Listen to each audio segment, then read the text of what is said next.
3 people watching my speech? Why not? Let's see. Okay.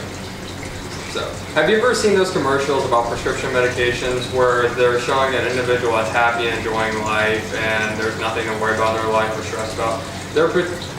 When they're doing that, they're portraying that these drugs make everything great and there's no worry, so like they take this miracle drug like Crestor. Well, another thing you'll often notice is that they don't really explain how these miracle drugs actually work. Just that they could be a great solution to your medical illness like high blood pressure, even though there's an infinite amount of solutions to the issue. So, as someone who works in the pharmaceutical industry, myself, I'm a certified pharmacy technician, not bragging, and including I handle and sell these medications on a daily basis and hear what patients tell me constantly. These patients are often misinformed by these commercials, like grossly. They just think that this drug's going to be their once cure to whatever problem they have, and the fact is that it's not.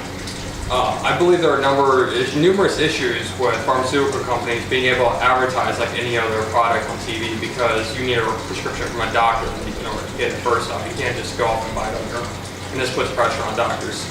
So, it's not necessarily bad that pharmaceutical companies are allowed to advertise on TV, it's just that also how they prescribe it. They make everything look like it's so perfect. For example, after all, freedom of speech is one of the rights we have as Americans.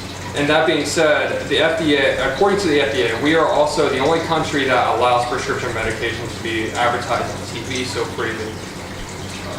But these pharmaceutical companies will often make these drugs be considerably better than they actually are. In fact, according to Dr. David Curling of the University of Massachusetts, 58% of physicians or MDs strongly disagree with the ads that these pharmaceutical companies portray about their products. So, for example, and also that these drugs will overshoot what the actual prescription does.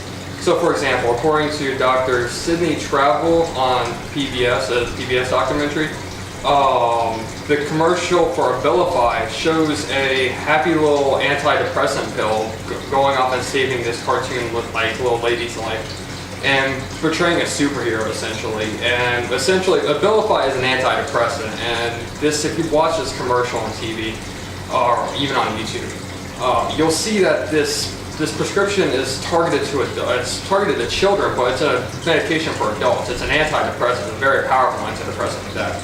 So why would you target ads like this to children or whatever? It's just really odd in my opinion, but it's also kind of unethical for them to do that.